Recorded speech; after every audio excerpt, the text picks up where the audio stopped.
Well, I am so thrilled to welcome Michael Wansley, a.k.a. the Wanz, to the Art Zone studio. Hello, sir. Hello. And you're wearing, of course, the Super Bowl championship hat. You've been a fan since the beginning. Yeah, since the beginning. So essentially, you won the Super Bowl this year. Well, congratulations. It was a group effort. Huzzah to the 12s. Indeed, yes. into the 12s. Well, let's talk about you and your last couple of years. You have had an astonishing run.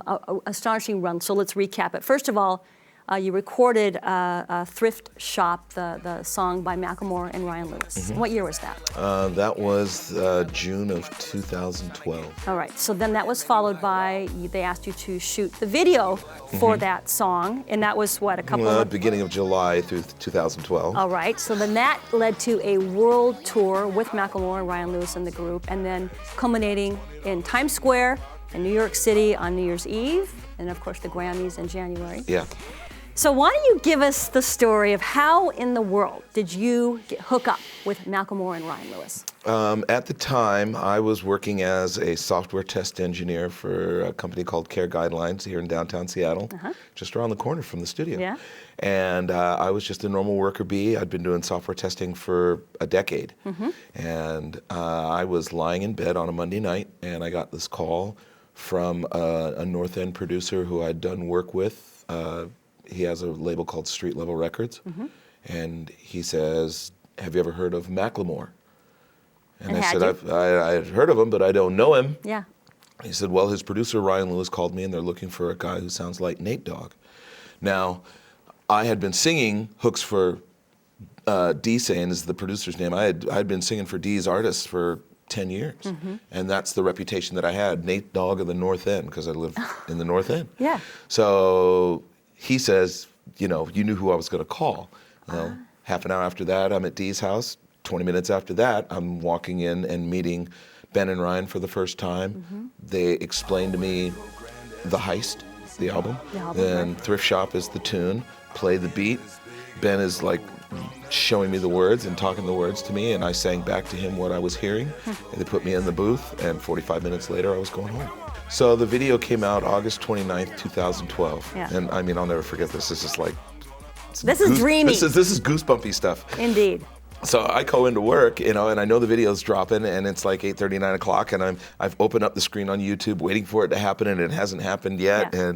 And oh, okay. In the meantime, I'll check this guy out, because I really had never listened. Check it out, Macklemore. Yeah, I'd never listened to Macklemore's music, so it's like, oh, okay, he's got some videos. And so I looked at Other Side, and it was like, wow, okay. And I looked at And We Danced. Oh, okay, that's pretty powerful. Okay, the video's up, and I start hitting refresh, and the numbers are just like doubling almost every time that I hit refresh. The views are just like, and I watched the video like 2 or 3 times, showing coworkers, and it's like, hey, look at this, look at that, and I'm all happy. Did you have a sense that, man, this thing is exploding? I mean, I had never been a part of something like this before. It's the first time. Yeah. What's interesting to me is it can look like this experience. Yeah. Can look, wow, this just came out of nowhere. But the fact is, you have been a performer, a musician for a long, long time. So how did you get started? Let's go back a bit. How did you get started musically? My very first memory is on a schoolyard in October of 1967.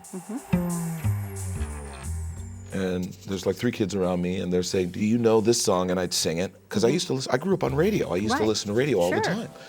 So it's like, do you know this song? And I'd sing it, and 3 kids turns into 5 kids, 5 kids turns into 8 kids, and we're finally outside, and we're on the playground.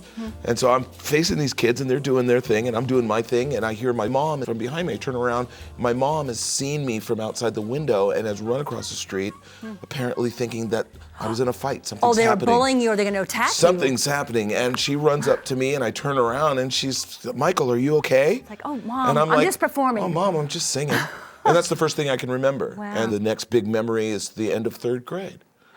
The very last day of class is 3rd grade, and they had a talent show. And I walked out in front of the whole school and sang 3 Dog Nights, Joy to the World. Instead, Jeremiah was a bullfrog, was a good friend of mine. I remember that song. Yep. We did a cappella? You did it a cappella? Yeah. Oh my gosh. So, okay, so that's up to 3rd grade. Then you went on from that to you were in bands. And I was in a couple of cover bands, and finally formed my own band called Boys Will Be Boys, and brought that band over here to Seattle. Boys Will Be Boys broke up. and I got together with some guys that I had met through my first job working at Tower and in the U District, and Bag o' Nasty was formed. Bag o' Nasty broke up. Bag o' Nasty. Bag o' Nasty. Uh-huh. Yeah, filthy group. And then after that? Lifering was formed. Lifering, we started, actually playing in clubs and stuff, and that lasted for 3 or 4 years. It broke up. Yep. In the meantime, I was still hanging out at the Vogue on First Avenue and hanging out with people like, Lane Staley and all the guys from Alice in Chains and what became Pearl Jam and Soundgarden. Those were all my drinking buddies. Yeah. So it was like I was trying to make my way with Lifering, and when they all got signed, it was like. Well, that's what I was going to ask you. I mean, did you think, like, I'm going to make it? And I always thought that I was going to make it. And from elementary school all the way on, that's all everybody thought. You're going to be famous one day. You're going to be famous one day. And I bought into it, and I believed it, because, music was it was like in my DNA. Right. So you think you're going to make it, and how did you handle, or what happened when it didn't go how you thought it was going to go? Well, after a few more bands and a lot more years, it dawned on me that this probably isn't going to happen. There's no such thing as an old pop star. And it crushed me. I was. How'd you handle it? What did you do? I didn't leave my apartment for like 3 months. I went to work, came home. I was handling it okay, thanks to getting sober. Yeah. And so I went to meetings, I went to work, I came home. And it started to occur to me that, you know what? There's more to life than being famous. Yes. Yeah. You love music. Do what makes you happy. Right. And so I started collecting equipment. I knew enough about computers that I could start recording on hard disk recording. And so I started building my studio, and it led to just me recording, and that's where I was at. I was happy as a clam. You know what's interesting is now, with Macklemore and Ryan, you're part of a young person's soundtrack. This is the album that they're going to touchstone back to and go, that's what I really cut my teeth on. Yeah. Isn't that amazing?